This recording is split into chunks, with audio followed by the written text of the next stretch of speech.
பேரன்புமிக்க ரசிக பெருமக்களே, மீடியாவைச் சேர்ந்த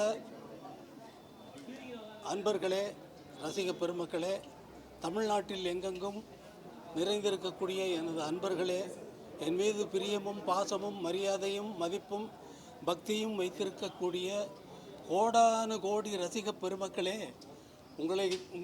நீங்கள் சொல்லுகின்ற பிறந்த நாள் வாழ்த்துக்களை நான் ஏற்றுக்கொண்டு உங்களுக்கு நன்றி சொல்லுகிறேன். உங்களுக்கு நன்றி எப்படி சொல்லுவது என்று எனக்கு வார்த்தைகள் கிடையாது.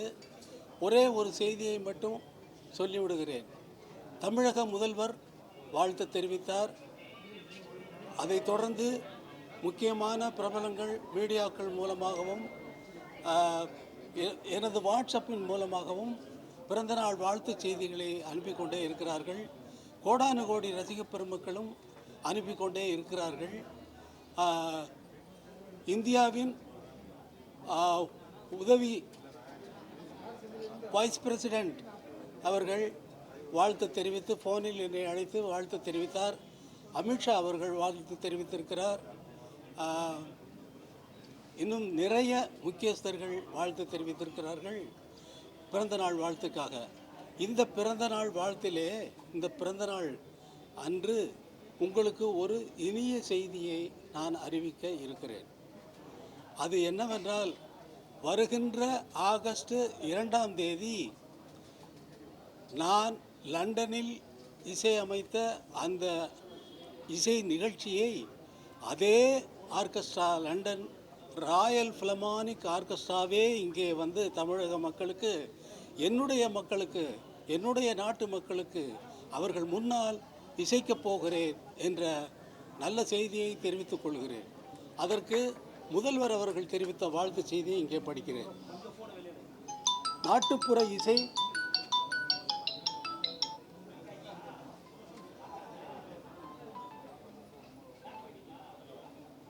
தங்களின் சிம்பனி இசை தமிழ்நாட்டில் ஒலிக்கவுள்ள ஆகஸ்ட் 2ஆம் நாளுக்காக கோடிக்கணக்கான ரசிகர்களில் ஒருவனாக நானும் காத்திருக்கிறேன் என்று தமிழக முதல்வர் சொல்லியிருக்கிறார்.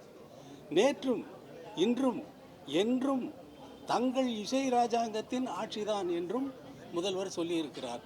இந்த இனிய நிகழ்ச்சியை, இனிய செய்தியை தமிழக மக்களுக்கு அல்ல, உலகமெங்கும் இருக்கக்கூடிய தமிழக மக்களுக்கும் என்னுடைய ரசிக பெருமக்களுக்கும் மிகவும் மகிழ்ச்சியாக நீங்கள் கேட்க வேண்டும்.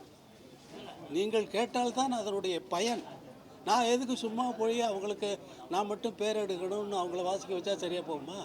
போகாது. என்னுடைய மக்கள் கேட்க வேண்டும். என்னுடைய மக்களுக்கு இந்த இசையெல்லாம் இப்படி இருக்கிறது என்று நான் அறிவிக்க வேண்டும். அவர்களை மேம்படுத்த வேண்டும். இதெல்லாம் கேட்குறதுக்கு ஒரு மனசு வேணும் இல்லையா? முதல்ல நான் ஒரு பாட்டு, புதிய பாட்டு போடுறேன். அந்த பாட்டை அது வரைக்கும் நீங்கள் கேட்டதே இல்லை. அன்னைக்கு தான் கேட்குறீங்க. ஏற்கனவே தெரிஞ்ச பாட்டவா கேட்குறீங்க? இல்லை, தெரியாத பாட்டை கேட்டு கேட்டு பழக்கமாகி, அடடடா இது இவ்வளோ அழகாக இருக்கே, இதனால் இது போடலைன்னா எனக்கு தூக்கம் வராதுங்கிறாங்க. இந்த குழந்தை அழுதுச்சுன்னா இந்த பாட்டை போட்டால் அது பேசாமல் நிற்கிது அப்படிங்கிறாங்க. இந்த பாட்டை போட்டால் அது துள்ளி துள்ளி ஆடுதுங்கிறாங்க. அதே மாதிரி நீங்களும் துள்ளி துள்ளி ஆடுறீங்க. நீங்கள் இதுக்கே போக வேண்டாம், உள்ளேயே எதுவும் போட வேண்டாம், டாஸ்மார்க்கெல்லாம் போட வேண்டாம். அதுக்கெல்லாம் பாட்டு இருக்குதுன்னு இதெல்லாம் கேட்டுருங்க. எல்லாம் ரசிச்சிருக்கீங்க, உங்களுடைய மனதை வெளிப்படுத்தி இருக்கிறீர்கள். அதே போல் நான் அமைக்கின்ற இசையெல்லாம் உலகம் முழுவதும் ஒலிப்பதைப் போல உலகம் முழுவதிலும் சென்று நம்முடைய பெருமையை நாம் வெளிநாட்டுக்கு சொல்வதைப் போல அவர்களை இங்கே கொண்டு வந்து நான் லண்டனில் நடத்திய அதே இசை நிகழ்ச்சியை அப்படியே அதே ஆர்கெஸ்ட்ராவை கொண்டு, லண்டன் ராயல் ஃபிலமானிக் ஆர்கெஸ்ட்ராவை கொண்டு வந்து என்னுடைய மக்கள் கேட்க வேண்டும் என்பதற்காக ஆகஸ்ட் 2ஆம் தேதி இங்கே உங்கள் முன்னிலையில் நான் நடத்த இருக்கிறேன் என்பதை மகிழ்ச்சியுடன் தெரிவித்துக் கொள்கிறேன். இது உலகமெல்லாம் பரவட்டும். தமிழக அரசுடைய இந்த முயற்சி எப்படி பார்க்குறீங்க சார்? தமிழக அரசுடைய நான் அறிவிக்க வேண்டியதை அறிவிச்சேன், அதோட முடிச்சு. நீங்கள் அதில் ஒரு கேள்வி கேட்டு இதை எப்படி நான் பார்க்கணும்? அப்படி கேட்டால் கோபம் வரும். இப்படி நான் கேட்டேன்னா வந்து அவர் எப்பவும் அப்படி தான் ஏன் பேசுவார் அப்படிம்பீங்க. நீங்கள் கேட்ட கேள்வி, இதை நீங்கள் எப்படி பார்க்குறீங்க, எப்படி பார்க்கணும் அப்படின்னு நான் கேட்டேன்னா அவர் கோபமாக பேசுகிறாரு. எதுக்கு இது? நல்ல செய்தியை சொல்லியிருக்கேன், சந்தோஷமாக போகல.